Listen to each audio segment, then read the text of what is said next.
things the way their parents do. And so the children might, the mother might think that she's cut the piece, that she's cut the cake exactly in two, but Bob may well think that Alice's piece is bigger than his. And Alice might think that Bob's piece is bigger than hers. So the problem is that the mother doesn't have enough information.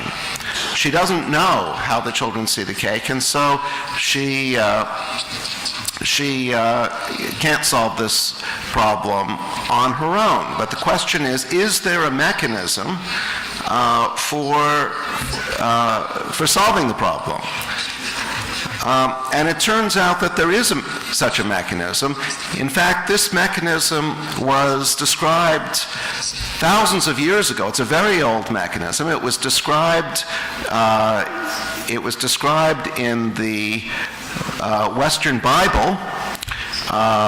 It was described in a passage where Lot and Abraham are discussing how to divide grazing land, which is exactly the same problem as dividing a cake.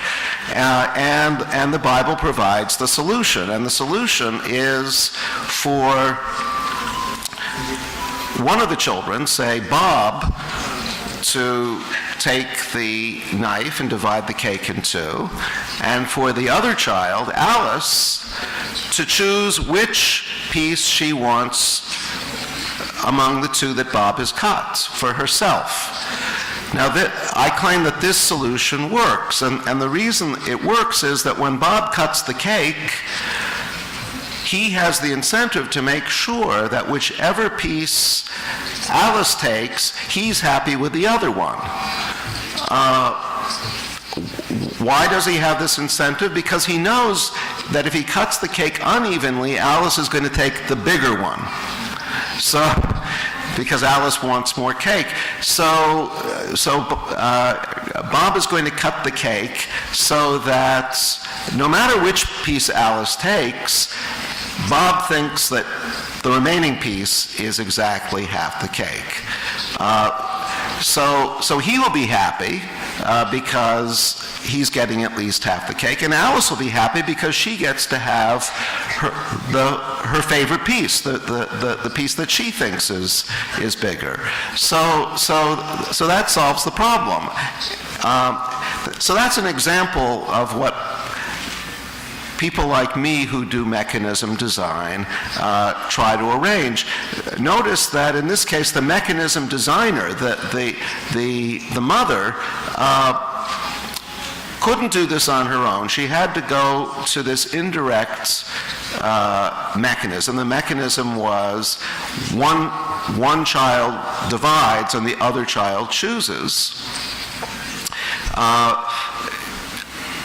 This is typical of many mechanism design problems in the world. It's the problem that we face, for example, if we want to have a treaty on climate change. The difficulty in getting the countries of the world to agree on climate change is that every other country besides your own can make carbon reductions, and if you don't make any carbon reductions yourself, that's better for you because it's costly as a country to make carbon reductions, reductions in carbon emissions. So you would prefer all of the other countries of the world to make these reductions.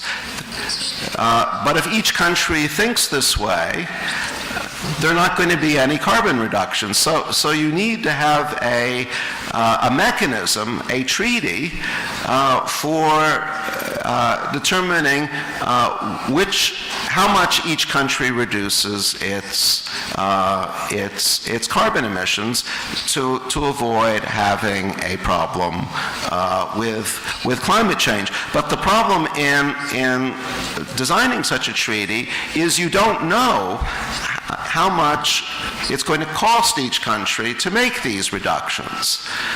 That's where mechanism design comes in. Just as the divide and choose problem, the divide and choose method solves the problem of dividing the cake, so mechanism design can help us solve the problem of dividing up carbon emission reductions in a way that each country would actually agree to.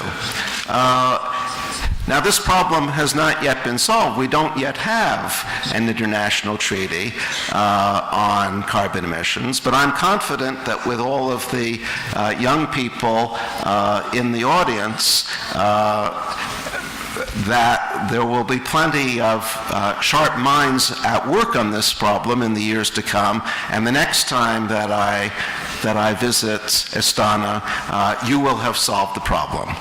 Thank you very much.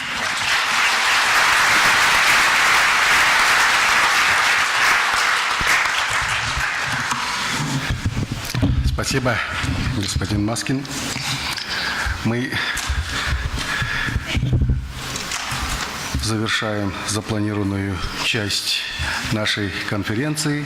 Пользуясь случаем, хотел бы озвучить единогласное, я подчеркиваю, единогласное решение ученого совета нашего университета о присвоении звания почетного профессора нашего университета лауреату Нобелевской премии господину Эрику Маскину.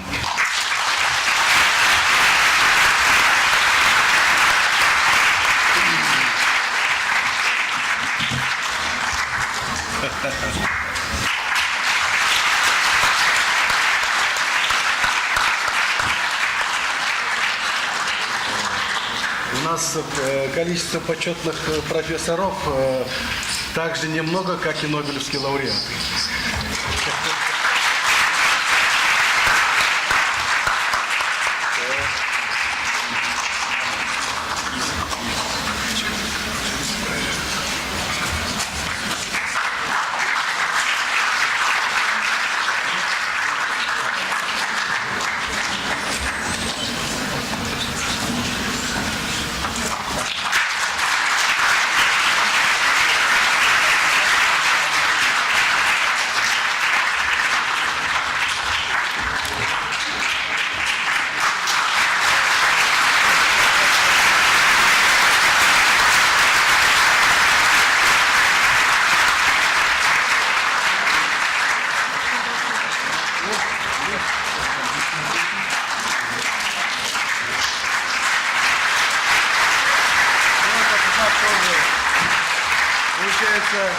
Нашим почетным профессорам.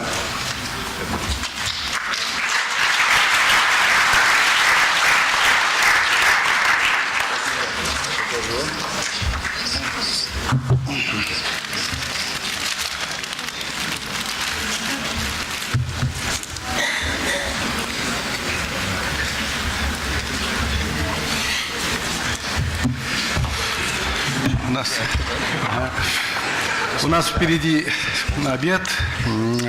После обеда мы продолжаем нашу работу.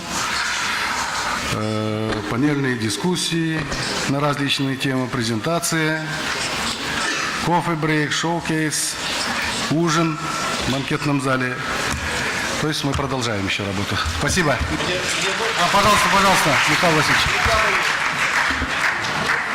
Друзья, большое объявление хотел бы сделать.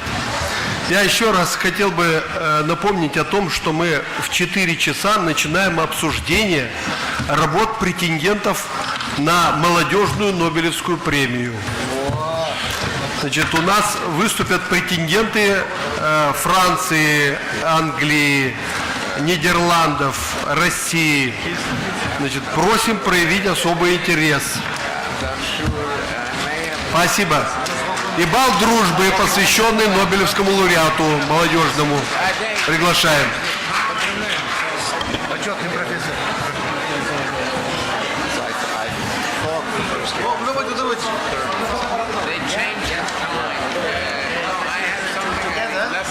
Yes, for make agreement internet. Yes, for